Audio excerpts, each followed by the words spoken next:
So the PDF that we just read was a summary about a book that deals with legal translation.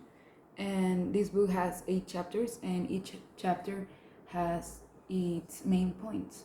And it also, overall, it states 4 main points, that it's the defining traits of legal English as a linguistic system, the central characteristics of English legal system, the definition of the translation method to be followed, the exploration of linguistic and stylistic resources available for legal translators.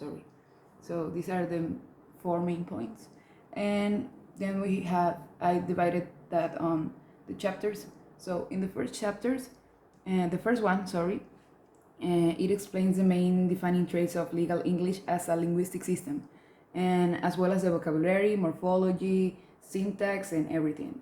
And then we have the second chapter, which is a little bit long.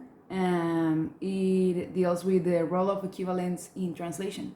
And of course, equivalence in this case is approached in terms of the process that the translators follow during the legal translations. And then it also deals with the main distinctive characteristics of legal discourse. And these are also highlighted. These are 4 characteristics. 4 characteristics also. And is the elusiveness of meaning, register, the connotative shades of meaning, and also certain lexical phonemes. Then it deals with the issues and problems found by translators, and the theoretical aspects and the disciplines of linguistics. And then another really important point that it provides is the main defining characteristics of the English legal system, which I already mentioned on the introduction. It also gives practical recommendation, factual contrast between legal systems, like between English legal system and Spanish legal systems. And then we have chapter number 4, which talks about American legal system, its main features, civil and criminal proceedings, and the terminology. All the terminologies the translators face when it comes to translating as well. And they also include some specialized terms in Spanish and German, and also some cultural background about it. And actually, during the whole book, they insist that cultural background it's like a really important thing that every legal translation should have.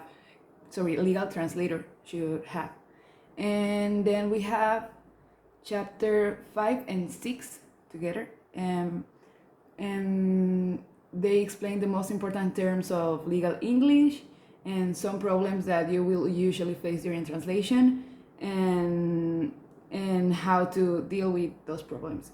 And they again also insist that the translator must have a really strong cultural background on both systems, because at the end of the day you have to find an equivalent for the same terminology, and you have to know about both legal systems to do it. So then we have chapter 7 and 8 finally. Chapter 7 and 8 deal with the most significant problems that professional legal translators deal with, and these are usually with administrative text, and they also tell you how to overcome those problems. And they also insist that the translator it's a cultural mediator, and linguistic and the sociocultural characteristics of the text, they also deal with that. And at the end of the whole text, they say that all of these points and all of these explanation, the cultural background, the terminology, is to achieve coherence on the legal discourse or the text, as a translator.